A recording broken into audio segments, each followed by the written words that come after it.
What's up, you guys? It's Henry, and we're going to discuss two social media stocks that can blow up your portfolio in 2021, and I mean blow up your portfolio in a very good way. Social media makes a lot of money. Holding social media stocks makes even more money if you pick the right ones because this massive growth industry is only getting bigger. I'm going to break down my price target for Pinterest and Snapchat stock in this video so you know if you should buy these stocks, what price point you should buy them at, and I'm going to show you some option plays that I made at the end of the video with me and my portfolio. Before I flood your pockets with money and help you get stupid rich, all I ask is that you give this video an early like or later if you learn anything. And also I do want to remind you that you can get all my trades, portfolio access, and option plays in my private group below by scheduling a free call with my team to learn more. Let's get into it. Pinterest, ticker symbol PINS, posted its second quarter earnings a few days ago on July 29th. The social media company's revenue jumped 125% year over year to $613 million, reflecting an easy comparison to the pandemic's initial impact on its ad business a year ago. And Pinterest also beat analyst estimates by $51.1 million. Once I saw this huge beat, I knew I had to do a deep dive analysis and tell you guys about it. Pinterest generated a GAAP net profit of $69.4 million compared to a net loss of $100 million a year ago. On a non-GAAP basis, it generated a net profit of $169.9 million compared to a loss of $38 million a year earlier. On all fronts, Pinterest is crushing the growth game and truly standing out from its competition. So why did Pinterest sell off? Is this the golden opportunity for investors while Wall Street is confused? For the third quarter, Pinterest expected its revenue to grow in the low 40% range year over year, which matches analyst expectations for 43% growth. Those headline numbers all looked healthy, yet Pinterest stock plummeted after it released its report. That's because Wall Street overreacted about a metric that I have to disagree with. I think Wall Street is short-term in thinking, and we have an opportunity here. The reason Wall Street abandoned Pinterest is because of monthly active users. The biggest problem in Pinterest's second quarter report was its monthly active users, or MAU, growth. Its global MAUs rose just 9% year over year to 454 million, missing its own forecast for mid-teens growth. That figure also declined 5% quarter over quarter. Pinterest benefited from an easy comparison to the year prior quarter, but its average revenue per user also grew quarter over quarter in the US and overseas. That growth suggests it's aggressively monetizing its users. And let's be honest, what does every investor care about? Money. If Pinterest figured out how to monetize heavily, but the rate of users slowed down a little, count me in on the stock. As long as it still has some growth, which it will, and now they know how to monetize, they're going to absolutely kill it. Pinterest primarily lost desktop users who generally spend less time on the platform, but the company partly offset that loss by gaining more mobile users. Pinterest mobile monthly active users in the US actually grew year over year during the second quarter, while its international mobile active users rose 20%. Currently, the social media game is all mobile. So again, this is another sign I'm bullish about with Pinterest. Pinterest's core audience consisted of older female users at the time of its IPO 2 years ago, but it's been gaining ground with younger Gen Z users. During the second quarter, its US monthly active users under the age of 25 rose by double-digit percentages year over year. It attributes a lot of the growth to its new idea pins, which provides ideas and tutorials for various topics. The market cap is $37 billion, and I think it's a $50 billion company in the short term. That implies 30% upside. I also think we can retouch the recent $80 per share highs because the sell-off is an over-exaggeration from investors. If you look at the economics, I have more reasons I added Pinterest to my bullpen. Companies continue to upload their catalogs to Pinterest as shoppable pins, which widens the moat against Facebook and Instagram. Lastly, Pinterest adjusted EBITDA margin of 29% marked a major improvement from its comparable margin of 17% in the first quarter and negative 12% in the year ago quarter. That ongoing expansion, along with its stabilized GAAP profits, indicates that its growth is sustainable and the stock is likely undervalued. Pinterest stock was trading at 55 times forward earnings before it posted its second quarter earnings. It tumbled about 20% after that report, and that's why the stock is one I recently purchased, as well as which options I traded later in this video. But first, I want to cover the second stock on my list because I'm going to show you both of the options that I traded on these stocks. With nearly $120 billion market cap, Snapchat is growing into a mini Facebook. The first reason Snap's premium valuation is easily justified is their staggering growth trajectory. Second quarter revenue, for instance, grew 116% year over year to $982 million, nearly $1 billion. Yes, this growth rate was aided by an easy year ago comparison when revenue rose just 17% year over year as advertisers reduced or even paused ad spend amid an uncertain economic environment and lockdowns. But here's something to think about. Management guided for the third quarter revenue to grow 58 to 60%, despite going up against a tough comparison of 52% revenue growth in the third quarter of 2020. But it's not just Snap's top line momentum telling the company's growth story. The social network is also seeing impressive user growth that is competing with Facebook.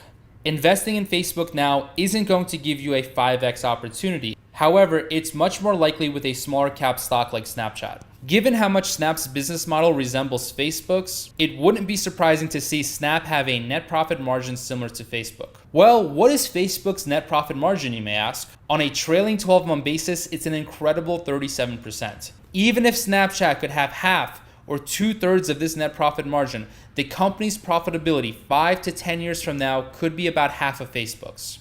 If that is the case, then Snapchat has a 4x opportunity this next decade. But I know you guys want to know if Snapchat is a buy right now. And the answer for me, just like Pinterest, is a strong yes because the reward to risk ratio is heavily skewed towards reward. I believe it's a triple figure stock and I traded options on it as well. So let's take a look at that and let's jump into my screen right now. What's going on, guys? We're going to be taking a look at my screen right now. I'm going to be showing you some juicy options. Your Russian option trader boy right here. He's going to show you the two different trades that I made. So as you guys can see right here, I sold a put on pins and I decided to sell the 56 put and we're already up $150. I literally made this trade a couple hours ago. And while I was making the video, the trade is already up significantly. That's a reason you should be in my group because I posted trades live, but for the YouTube video, it does take me some time to edit these and release them. So that being said, pins, we're up $150. I sold a $56 put, and the reason I did that is because I think pins has a very good support at 56.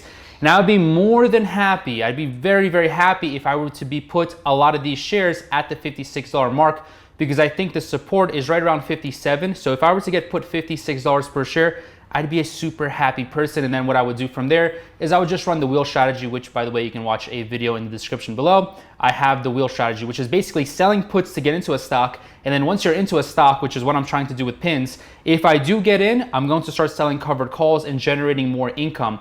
However, if I don't get in, that's also fine with me because you collect income every time you sell a put option. So that is my pins position right there. Now I also sold a position on Snapchat. I am down $40 on that. However, obviously the pins position more than pays for that currently, but I expect both of these positions to play out beautifully and I think both of them are going to end up being profitable on Friday's expiration. That's usually what I do. I will sell puts on the beginning of the week. So on Monday, I actually told all the followers that I have on the private Discord that I am not going to do a whole lot of action because the market was just trading a little bit expensive for my taste, and that actually ended up paying off because today on Tuesday, the market ended up selling off. So I ended up selling a bunch of puts and entering positions. And take a look at that. We're already seeing some rise in the market. So we've already been really profitable with that. As you guys can see, I sold a Snapchat 70 put. And again, the same story goes for Snapchat. I think we have very strong support.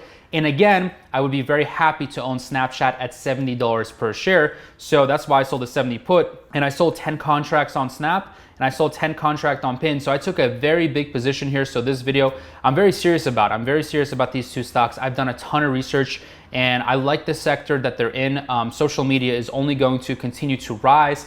I mean, it's gonna rise and you know, love it or hate it. Sometimes I hate it. I didn't even have any social media before I started YouTube, but it's kind of a necessary evil. And I think this is only going to continue to go up. Social media is pretty much the great equalizer. So many people can go on and share their talents.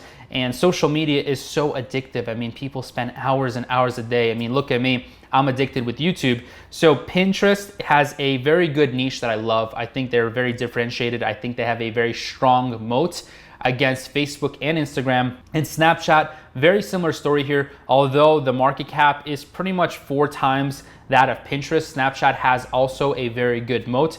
And I'm very bullish on both of these stocks. And with that being said, I do want to go over maybe some more of my portfolio. I've been doing a lot of call credit spreads. So here on Adobe, I did a call credit spread, three spreads on Amazon I sold, which are doing really, really well. Activision I just opened today. I just put that into my bullpen list. Again, my private group members got these trades immediately as soon as I made them. Caterpillar, Nvidia, a lot of these trades have made money. Also Tesla, I've also rolled my Tesla position. So I've decided to sell the 755 calls, and that has done really well. That's actually expiring on Friday. So about $5,000 or $4,995 there. And also I added Take-Two Interactive to my bullpen as well. I'm gonna be making a video on these soon, but I wanted to keep this video on social media stocks. So with that being said, I also wanted to cover one more thing. This is a little bit more complicated, and this didn't bother me at all, but someone was kind of trolling me a little bit in the comment section. They were saying like, hey, Henry, if you're so serious, if you're so good at option trading, why don't you just show what your results are? And I'm gonna do that right now in this video. I'm gonna show you some of my results. But before I do that, the reason why it's kind of difficult to understand my results and the reason why I don't actually know my true results, but I'm gonna give you guys an estimate, is because I add money into Robinhood every single 2 weeks. I'm always adding money every time I get paid by whether it's coaching or my private group or YouTube or really any form of money that I make. I'm always putting it into my portfolio, and that usually happens every single 2 weeks. So every pay period basically for myself and my business, I'm putting money in. So it's really difficult for me. For example, I'm going to go to 1 year.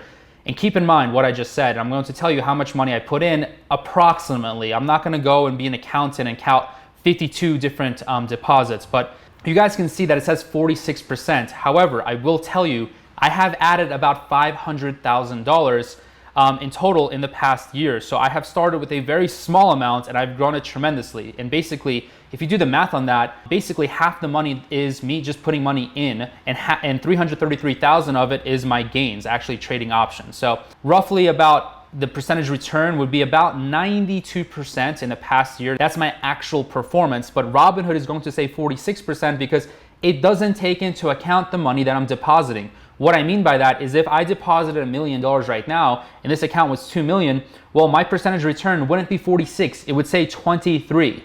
Okay, so literally every time I add money, it diminishes my return. It makes my return smaller. So I kind of don't have an exact understanding of exactly my percentage returns, but it's going to be around 90%. I've done really, really well trading options. And that being said, I'm showing you guys real receipts. I'm going through my actual account. I'm showing my actual positions. You can see on the side here that most of my trades are winners. And you know, this video wasn't really, or this part of the video wasn't really about me proving myself or anything like that. But again, I'm just being as transparent as possible. When I get a comment say, hey, show your results, here they are, man. Here they are. Here are the results to the person making the comment. I usually don't do that because I don't usually feed the trolls, or I don't usually have a need to really prove myself. But to be honest here, I did think about it. And again, being as transparent as possible with you guys, I'm showing you my portfolio, showing you my receipts. I don't know about other YouTubers. I don't know if they show you their portfolio or how much they have in their portfolio, right? Or their trades right here. This is exactly what I do for my private group. This is what I'm doing all the time because my focus is my students. My focus is not being a fake guru. My focus is actually giving real value to the world. That's my mission in my life, and that's my purpose. So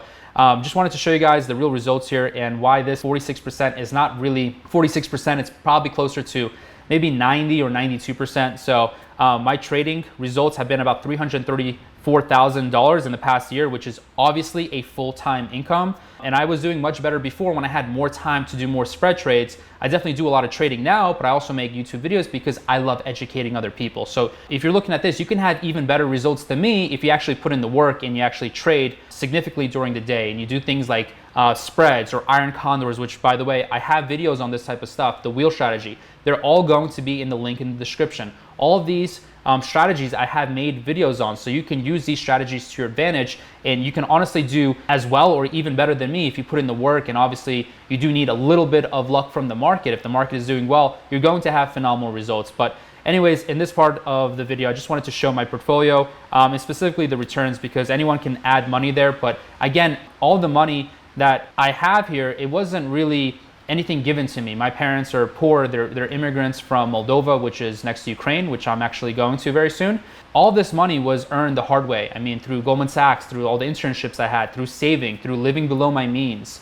I've had incredible amounts of struggle and a lot of, obstacles in my life. It was extremely difficult getting to this amount of money. It took countless nights and 7 days worth of work per week. I mean, I've been grinding here on YouTube. I was grinding in every single job I ever had. And that's because I want to give to the world as much as possible. And luckily, I'm very grateful. I'm very blessed because I've been giving so much to the world, and I have been getting back in return rewards for all the work that I've been putting in, both in trading and options, but also this YouTube channel. So I'm super grateful for that if you support me. Again, that was probably just one person just asking my returns, and I just wanted to be straight up with you, be honest with you, and show you the results that I have, because I have nothing to hide here. I'm not one of those people that just sell a course and maybe the course isn't so good, but the marketing is phenomenal, right? Or someone pushing a product, but maybe they're not an expert, they don't have a degree. I've done all this. I've been doing it for 8 years. I have a degree in finance, economics, analytics from Drexel University. I've been doing this for a very long time. I've had real life experience. I worked at Goldman Sachs.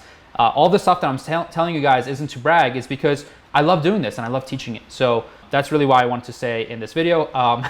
So hopefully that was very transparent in me being vulnerable with you guys, which isn't the most comfortable thing in the world. But hey, this is something that I want to do because I think that if we build trust here, and I want to build a long-term relationship with you guys, I want to be here on YouTube for as long as possible, and I want to educate people so they can gain control of their finances, so they can also have financial freedom and, you know, have a better quality of life. Also, people will always ask me, Henry, how can I become involved in option trading? If you do want to learn how to produce consistent weekly income and create cash flow safely without taking a lot of risk or waiting impatiently for a single stock to grow, then definitely check out the link in the description to the brand new Option Income Academy, where I go over my option calls, picks, and plays in real time, breaking down my full thought process. You will also get very hands-on access to me and my team of 6- and 7-figure coaches. Click the application link below to see if you qualify for some free training. And as always, guys, be aggressive in learning, but be safe investing. No one ever sees me.